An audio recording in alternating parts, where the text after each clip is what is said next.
Well, Karen, the heat is absolutely on in the markets, and oil prices are extending multi-week gains now, as you pointed out, crossing above $80 a barrel in Asian trade earlier this morning. So the energy crunch really showing no signs of abating, at least for now. And when you look back at the track record here of WTI, in fact, now up 7 straight weeks, and also tracking at around a 7-year high. Brent also hitting a 3-year high last week. And of course, we saw the weakening US dollar on the back of the non-farm payroll miss on Friday, which helped to give crude that little extra boost. So what we see here is the supply restraint from major OPEC Plus producers and recovering demands for crude through the recovery, really helping to push oil up around 60% so far this year, in fact. And as you know, natural gas has also been surging off the back of this too.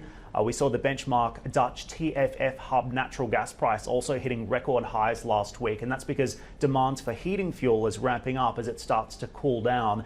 And the energy price surge is also adding to investor concerns over building inflationary pressures. And I know this is something that you've been discussing on the show for the past several weeks now. Those inflationary pressures could put the economic recovery at risk, and those concerns are also rising with oil above $80. So regarding the policy response and what could potentially happen next year, well, there are calls for the US government to release oil from the Strategic Petroleum Reserve. We know OPEC Plus is also being called upon to turn on the taps. And over in the UK, as you've been reporting today, the government says it is working to find ways to support those hardest hit energy intensive industries. What those conversations actually look and sound like remains to be seen, though. Certainly some confusion about exactly what's happening on the ground. And in the gas markets, well, it's Russia that has really emerged as kingmaker here. And a report in the FT this morning says that the Kremlin's ambassador to the EU has called for stronger ties between Europe and Russia to avoid future gas shortages. So geopolitics coming into play here.